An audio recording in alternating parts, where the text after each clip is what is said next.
Ladies and gentlemen, joining us now to talk about all of this, Dick Morris, NewsmaxTV Political Analyst and author of Armageddon, How Trump Can Beat Hillary. Dick, welcome aboard. So today, Donald Trump admitted the obvious, and they're making a big deal about it, that probably he cannot win unless he wins the state of Florida.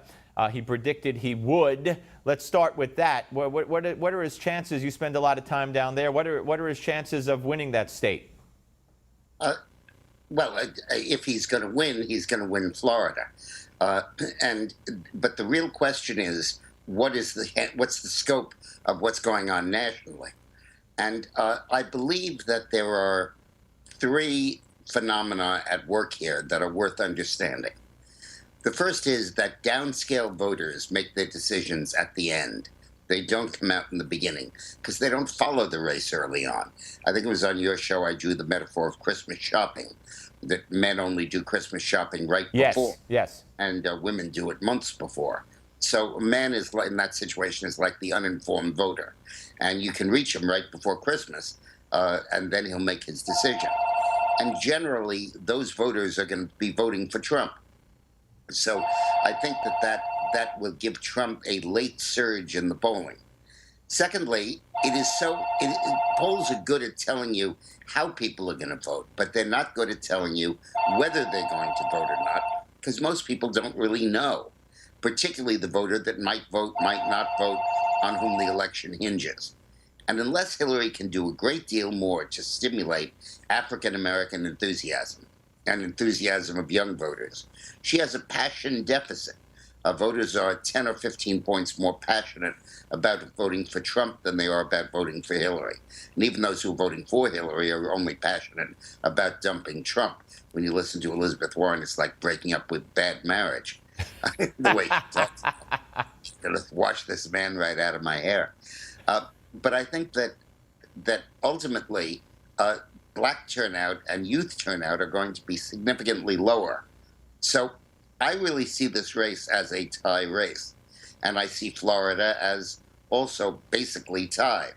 But it's not going to be clear who's going to win this race, if it is at all, until right before it. And those who say that Hillary's got it in the bag and all of that are just wrong. They're making assumptions. Look, let me put it to you this way, Steve. If the electorate of 2016 is the same as the electorate of 2012, we're sunk, okay? But if the electorate of 2016 has fewer black people, fewer young people, and more downscale white people, we're going to win. And nobody knows which electorate to poll. No, that's absolutely true. Let me ask you about an issue that has come into the forefront overnight, and that is the Obamacare premiums. Now, of course, I believe this is all part of the master grand plan to get, as you have indicated, I believe single payer eventually, but nonetheless, premiums going up an average of 22%. In some cases, you'll have people paying $5,000 premiums and another $6,000 deductibles. It's unaffordable by any stretch of the imagination. Is it incumbent upon Trump to really hammer this home and capitalize on it from here on in? Damn right it is. You know, you step back and you look at the situation in the world going into this election. We had an anemic jobs report of 150,000 jobs. We have health insurance premiums skyrocketing. The situation could not be worse. The threat of terrorism, the frequency of those attacks. What's going on in the world right now should bias this election heavily in favor of Trump. And he just needs to go around and correlate it to his campaign. Those premium increases are huge. Now, most of them won't actually hit until after the election. Right. These are predictions. And the reason they're doing that, of course, is that they want to wait until after the election to give people the bad news. But thankfully, it's leaked early, and Trump should be talking about it all over the place. And I think the way you said it was great. $11,000 for your health care. And it's insidious, because if the deductibles are high, it means all this garbage about preventative medicine and catching diseases in time and wellness care is all nonsense.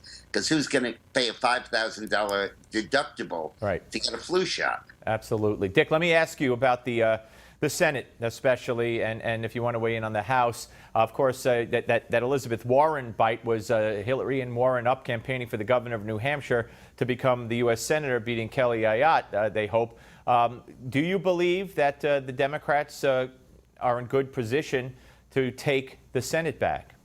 Steve, I hate to be dumb about this, but nobody can know.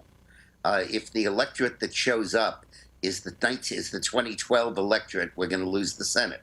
If the electorate that shows up is an electorate of Donald Trump's fashioning, which is what showed up in the primaries, all of these fears of losing are going to be mocked after Election Day.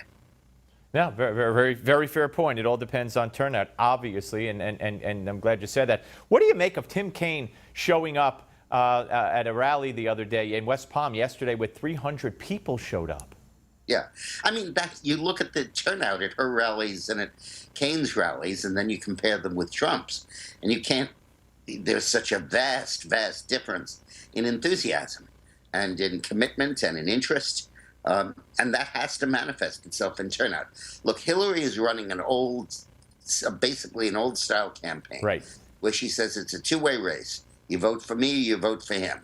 If I make him radioactive, you're going to vote for me. Right. And that ignores two things. First, it's a four-way race, and secondly, you have the option of staying home. Dick, always great to talk to you, sir. Thank you very much. Pick up how Armageddon, of course, Armageddon, how Trump can beat Hillary. Folks, don't go anywhere. We're coming back.